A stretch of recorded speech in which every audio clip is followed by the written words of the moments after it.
பிரியதாஸ் kitchen சொந்தங்கள் அனைவருக்கும் வணக்கம். எல்லோரும் எப்படி இருக்கீங்க? நல்லா இருக்கீங்களா? இன்றைக்கி நம்ம பார்க்க போகிற ரெசிபி என்னன்னு பார்த்தீங்கன்னா, பைனாப்பிள் பயன்படுத்தி கேசரி, அப்புறம் பன்னீரை பயன்படுத்தி ஃப்ரைட் ரைஸ் தான் பார்க்க போகிறோம். நேற்றுக்கு நம்ம வீடியோவில் பீட்ரூட் சாதம் வித் முட்டையை வச்சு ஒரு லஞ்ச் பாக்ஸ் ரெசிபி காம்போ தான் பார்த்தோம். இன்றைக்குமே நம்ம லஞ்ச் பாக்ஸ் ரெசிபி தான் பார்க்க போகிறோம். பன்னீரை பயன்படுத்தி ரொம்ப டேஸ்ட்டாக ரெஸ்டாரண்ட்டில் கிடைக்கக்கூடிய ஒரு ஃப்ரைட் ரைஸ்னே சொல்லலாம். அந்தளவுக்கு ரொம்ப சுவையாக இருந்தது. நீங்களும் இந்த மெத்தடில் உங்கள் வீட்டில் ஒரு முறை செய்து உங்கள் குழந்தைகளுக்கு கொடுங்க, அவங்க விரும்பி சாப்பிடுவாங்க. இப்போ வாங்க ஃபஸ்ட்டு இந்த ஃப்ரைட் ரைஸ் எப்படி செய்கிறது அப்படின்னு பார்க்கலாம். அதுக்கு வெங்காயம் எப்படி கட் பண்ணணும், முட்டைக்கோஸ், கேரட் எல்லாமே எப்படி சிம்பிளாக ஈஸியாக நம்ம கட் பண்ணி எடுக்கலாம் அப்படிங்கிறதையும் உங்களுக்கு தெளிவாக சொல்லியிருக்கேன். இப்போ பெரிய வெங்காயத்தை நல்லா தோலெல்லாம் நீக்கிட்டு இது போல் நல்லா ஸ்லைஸ் பண்ணிக்கோங்க. இது எப்போதும் நம்ம பண்ணுறது தான், உங்களுக்கு தெரிஞ்ச ஒன்று தான். குடைமிளகாய் ஒரு அரை குடைமிளகாய் எடுத்திருக்கேன். அதையும் நல்லா இது போல் மெலிசாக கட் பண்ணி எடுத்துக்கோங்க. நான் 2 மீடியம் சைஸ் பெரிய வெங்காயம் எடுத்திருந்தேன், அரை குடைமிளகாய் எடுத்திருக்கேன். இப்போ ரெண்டையுமே நம்ம ஸ்லைஸ் பண்ணியாச்சு. இப்போது கேரட்டு முட்டைக்கோஸும் நம்ம நல்லா மெலிசாக கட் பண்ணி எடுக்கணும். கடைகளில் கட் பண்ணி எடுக்கிறது போலவே எடுக்கணும். அதுக்கு எந்த மெத்தட் ஃபாலோ பண்ணலாம், எப்படி சீக்கிரமாக வேலையை முடிக்கலாம் அப்படிங்கிறதான் உங்களுக்கு சொல்லிக் கொடுக்க போகிறேன். இது மாதிரி நம்ம கேரட் பீட்ரூட் துருவுறது இருக்கும் இல்லையா, அதில் ஒரு கேரட்டை நம்ம இது மாதிரி 2ஆக கட் பண்ணிக்கோங்க. கட் பண்ணிவிட்டு உள்ளங்கையில் வச்சு இது மாதிரி அழுத்தம் கொடுத்து தேய்ச்சி எடுத்துக்கோங்க. நீங்கள் எடுக்கும்போது பெரிய சைஸ் பார்த்து எடுத்துக்கோங்க. நமக்கு சின்ன சைஸும் இருக்கும், பெரிய சைஸ் இருக்கும். நீங்கள் பெரிய சைஸில் இது மாதிரி உள்ளங்கையை பயன்படுத்தி நல்லா அழுத்தம் கொடுத்து தேய்ச்சிங்க அப்படின்னா பீட்ரூட் நல்லா இது போல் ஸ்லைஸாக வந்துடும். நம்ம கத்தியை பயன்படுத்தி கட் பண்ணது போலவே இருக்கும். இதில் நமக்கு சீக்கிரமாக வேலை முடிஞ்சிடும். பாருங்கள், நம்ம 2 கேரட் எடுத்துருந்தோம் இல்லையா, அதை 4 பீஸாக போட்டு எப்படி கட் பண்ணி எடுத்திருக்கேன்னு எவ்வளோ சீக்கிரமாக வேலை முடிஞ்சிருக்கு பாருங்கள். இப்போ அடுத்து முட்டைக்கோஸை நம்ம நல்லா மெலிசாக கட் பண்ணி எடுக்கணும். அதுக்கு இது மாதிரி ஒரு பஜ்ஜி கட்டையை பயன்படுத்திக்கோங்க. முட்டைக்கோஸை எடுத்துகிட்டு ஒரு பக்கம் கட் பண்ணி எடுத்துருங்க. எடுத்துகிட்டு இந்த மாதிரி சீவுனிங்க அப்படின்னா கொஞ்சம் நேரத்தில் எவ்வளோ முட்டைக்கோஸ் வேணாலும் நீள்வாக்கில் கட் பண்ணி எடுத்துடலாம். அதாவது கத்தியில் கட் பண்ணி எடுக்கிறது போல் நல்லா ரொம்ப மெல்லிஸாக வளர்த்தியாக நம்ம துருவி எடுத்துக்கலாம். பாருங்கள், இந்த மாதிரி பஜ்ஜி கட்டையை பயன்படுத்துனீங்கன்னா ரொம்ப சீக்கிரமாகவே முடிஞ்சிடும். இது நம்ம ஃப்ரைட் ரைஸுக்கும் பயன்படுத்திக்கலாம். முட்டைக்கோஸ் பொரியல் பண்ணுறதா இருந்தாலும் இந்த மெத்தடை நீங்கள் ஃபாலோ பண்ணிங்கன்னா நமக்கு சீக்கிரமாகவே வேலை முடிஞ்சிடும். இப்போ நான் இன்றைக்கி பன்னீர் ஃப்ரைட் ரைஸ் தான் செய்து காமிக்க போகிறேன். அதுக்கு மில்க் மிஸ்ட் பன்னீர் தான் நான் எடுத்திருக்கேன். பாருங்கள், இது ஒரு 200 கிராம் அளவு இருக்கும். இதையும் நம்ம ஸ்கொயர் ஷேப்பில் கட் பண்ணி எடுத்துக்கணும். அதுக்கு கத்தியை பயன்படுத்தி ஃபஸ்ட்டு இந்த மாதிரி ஷேப்பில் கட் பண்ணி எடுத்துக்கோங்க. இதை நம்ம ஸ்கொயராக சின்ன பீஸாக இப்போது கட் பண்ணி எடுத்துக்கலாம். இதை நம்ம ஆயிலில் சேர்த்து பொரிச்சு தான் எடுக்க போகிறோம். நீங்கள் கொஞ்சம் சின்னதாக கட் பண்ணிங்க அப்படின்னா நம்ம ஃப்ரைட் ரைஸில் கலந்து சாப்பிடும்போது சாதத்தோடு அள்ளி சாப்பிடும்போது சின்ன பீஸாக கிடைக்கும். நீங்கள் ரொம்ப பெருசாக கட் பண்ணிட்டீங்க அப்படின்னா அதை பிச்சுட்டு சாப்பிட்ற மாதிரி இருக்கும். அதனால் நம்ம சின்னதாகவே கட் பண்ணிக்கலாம். இப்போ இது போல் சின்னதாக கட் பண்ணிவிட்டு இதை வேற ஒரு கிண்ணத்துக்கு மாற்றிக்கோங்க.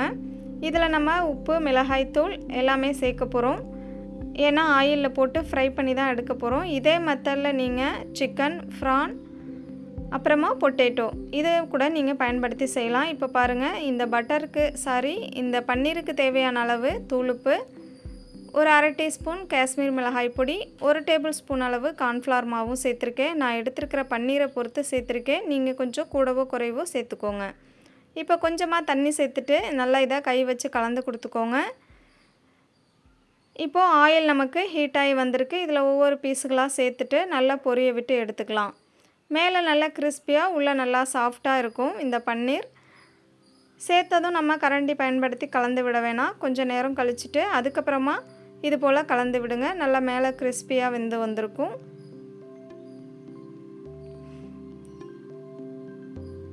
இப்போ பாருங்கள், நமக்கு பன்னீர் நல்லாவே வெந்து வந்திருக்கு. இப்போ இதை வேறொரு பிளேட்டுக்கு மாற்றி வச்சுக்கலாம்.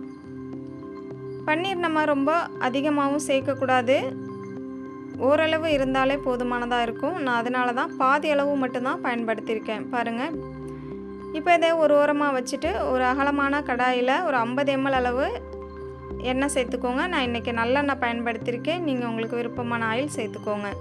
சேர்த்துட்டு இதில் நம்ம கட் பண்ணி வச்சுருந்த குடைமிளகாய், வெங்காயம், கேரட், முட்டைக்கோஸ் இது எல்லாத்தையுமே சேர்த்துட்டு இந்த காய்க்கு தகுந்த அளவு உப்பு சேர்த்துக்கோங்க. நான் ஒரு அரை டீஸ்பூன் அளவு உப்பு சேர்த்துருக்கேன். தூளுப்பு பயன்படுத்திக்கோங்க. கல்லுப்பு பயன்படுத்திங்கன்னா கரைஞ்சி வராது. இப்போ காய் ஓரளவு வதங்கி வந்ததுக்கப்புறம் நம்ம ஆல்ரெடி வடித்து வச்சுருக்கிற பாஸ்மதி ரைஸையும் சேர்த்துக்கலாம். நீங்கள் பாஸ்மதி ரைஸ் வேக வைக்கும் போது கொஞ்சமாக ஆயில் சேர்த்துக்கோங்க. தேவைப்பட்டுச்சுன்னா உப்பு சேர்த்துக்கோங்க. நான் இன்றைக்கி உப்பெல்லாம் சேர்த்து வேக வைக்கல. வேக வச்சு வடிச்சிட்டு ஃபேன் கடியில் வச்சு நல்லா முழுமையாக ஆற வச்சுக்கோங்க சாதத்தை. ஏன்னா நம்ம ஃப்ரைட் ரைஸ் செய்யும் போது அது நல்லாவே சூடாகி வரும். அதனால் ஆற வச்சிங்க அப்படின்னா உதிரி உதிரியாக கிடைக்கும். ஆறின இந்த பாஸ்மதி ரைஸை சேர்த்துட்டு இதுக்கு தேவையான அளவு மிளகு பொடி சேர்த்துக்கோங்க. நான் ஒரு அரை டேபிள் ஸ்பூன் அளவு மிளகு பொடி, 2 டீஸ்பூன் காஷ்மீர் மிளகாய் பொடி, அரை டீஸ்பூன் அளவு தனி மிளகாய் தூள் சேர்த்துருக்கேன். சேர்த்துட்டு இதை நல்லா கலந்து விட்டுக்கோங்க. பாருங்கள், இந்த மாதிரி கலந்துக்கோங்க. நம்ம காஷ்மீர் மிளகாய் பொடி 2 டீஸ்பூன் அளவு சேர்த்துருந்தோம். இது கலர் தான் கொடுக்குமே தவிர காரம் கொடுக்காது. மிளகில் இருந்த காரமே போதுமான அளவாக இருக்கும். இப்போது இதில் 1 டேபிள் ஸ்பூன் அளவு சோயா சாஸ் சேர்த்துக்கோங்க. இந்த ஸ்டேஜில் உங்ககிட்ட டொமேட்டோ கெச்சப் இருந்துச்சு அப்படின்னா ஒரு 2 டேபிள் ஸ்பூன் அளவு சேர்த்துக்கோங்க. நான் இன்றைக்கி டொமேட்டோ கெச்சப் பயன்படுத்தலை. அதுக்கு பதிலாக ஒரு சின்ன லெமனை எடுத்துகிட்டு அதோட சாறை தான் பயன்படுத்தியிருக்கேன். நல்லா இதை கலந்து விட்டுக்கோங்க. இப்போது கடைசியாக நமக்கு கடையில் கிடைக்கிற ஃப்ரைட் ரைஸ் டேஸ்ட் வரணும் அப்படின்னா நீங்கள் கண்டிப்பாக இந்த சிக்கன் 65 மசாலா 1 டேபிள் ஸ்பூன் அளவு சேர்த்துக்கோங்க. காரத்துக்காக மிளகு பொடி மட்டும்தான் சேர்த்துருக்கோம். இப்போ இது 1 டேபிள் ஸ்பூன் அளவு சேர்த்திங்க அப்படின்னா கரெக்டாக இருக்கும் காரம். குட்டீஸ்லாமே கூட விரும்பி சாப்பிடுவாங்க. அந்தளவுக்கு காரம் இருக்காது. நம்ம சேர்த்துருந்த அளவு கரெக்டான காரமாக இருக்கும். அவ்வளோதான், நம்ம எல்லாமே கலந்து முடித்தாச்சு. பன்னீர் ஃப்ரைட் ரைஸும் தயாராகிருக்கு.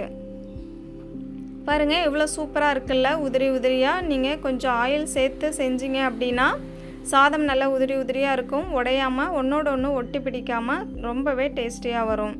இப்போது நம்ம பைனாப்பிள் கேசரி எப்படி செய்கிறது அப்படின்னு பார்க்கலாம். அதுக்கு ஃபஸ்ட்டு ஒரு நான்ஸ்டிக் கடாய் எடுத்துக்கோங்க. அதில் இந்த டம்ளரில் 1 டம்ளர் அளவு ரவை எடுத்துக்கோங்க. நீங்கள் ரவை எடுத்து வறுக்கிறதுக்கு முன்னாடியே இந்த டம்ளரில் 3 டம்ளர் அளவு தண்ணி வேறொரு அடுப்பில் கொதிய வச்சுக்கோங்க. ரவை வறுந்து வர நேரமும் தண்ணி கொதித்து வர நேரமும் கரெக்டாக இருக்கும். நீங்கள் ரவையை வறுக்கும் போது ஸ்டவ்வை மீடியம் டு லோ ஃப்ளேமில் மாற்றி மாற்றி வச்சு வறுத்து எடுத்துக்கோங்க. 1 டம்ளர் அளவு ரவை சேர்த்துட்டு 3/4 டேபிள் ஸ்பூன் அளவு நெய் சேர்த்து நல்லா வறுத்துக்கோங்க. வறுந்து வந்ததுக்கப்புறம் தண்ணியும் நமக்கு கொதித்து வர ஆரம்பிச்சிடும். அந்த சுடுதண்ணியை இந்த ரவையில் சேர்த்துருங்க. சேர்த்துட்டு கைவிடாமல் இது போல் கலந்து விட்டுக்கிட்டே இருங்க. கலந்ததுக்கப்புறம் எல்லோ கலர் ஃபுட் கலர் சேர்த்துக்கோங்க. நான் 1 பிஞ்ச் அளவு இருக்கும் சேர்த்துருக்கேன். சேர்த்துட்டு நல்லா இதை கலந்து விட்டுக்கோங்க. நம்ம பைனாப்பிள் கேசரி செய்கிறதுனால கொஞ்சம் எல்லோ கலரில் இருந்தால் நல்லாயிருக்கும், அதுக்காக சேர்த்துருக்கேன். இப்போ நம்ம 1 டம்ளர் அளவு ரவை எடுத்துருந்தோம் இல்லையா, அதில் 1.5 டம்ளர் அளவு சர்க்கரை சேர்த்துக்கோங்க. கரெக்டான இனிப்பாக இருக்கும். கூடவே ஒரு 1/4 டீஸ்பூன் தூள் உப்பும் சேர்த்துக்கோங்க. அந்த ஸ்வீட்டை கொஞ்சம் தூக்கி கொடுக்கறதுக்காக. நீங்கள் கண்டிப்பாக உப்பு சேர்த்திங்க அப்படின்னா தான் டேஸ்ட்டாக இருக்கும். இப்போ இதில் நம்ம பைனாப்பிள் எசன்ஸ் 1 சொட்டு போல் சேர்த்துக்கலாம். ஏன்னா நம்ம பைனாப்பிள் சேர்த்தாலும் எந்த ஸ்மெல் இருக்காது. அதனால நான் இன்றைக்கி ஒரே ஒரு சொட்டு போல் பைனாப்பிள் எசன்ஸ் சேர்த்துருக்கேன். சேர்த்துட்டு நல்லா கலந்து விட்டுட்டு முந்திரி அப்புறம் திராட்சை நெய்யில் வறுத்துட்டு அதையும் சேர்த்துக்கோங்க. கூடவே ஒரு 4 ஏலக்காவை தட்டிட்டு நல்லா இடிகளில் வச்சு இடித்து சேர்த்து கலந்துக்கோங்க. கடைசியாக 1 டேபிள் ஸ்பூன் அளவு நெய் சேர்த்து நல்லா கலந்து விட்டுருங்க. அப்புறமா நம்ம கட் பண்ணி வச்சுருக்கிற பைனாப்பிளையும் சேர்த்துட்டு நல்லா இதை கலந்து விட்டுட்டு ஸ்டவ் ஆஃப் பண்ணிவிடுங்க. அவ்வளோதான், நமக்கு பைனாப்பிள் கேசரி தயாராகிருச்சு. இதே மெத்தடில் இதே அளவுகளோட உங்கள் வீட்டில் நீங்களும் ட்ரை பண்ணி பார்த்துட்டு உங்களோட எக்ஸ்பீரியன்ஸ் எப்படி இருந்துச்சுன்னு ஷேர் பண்ணுங்கள்.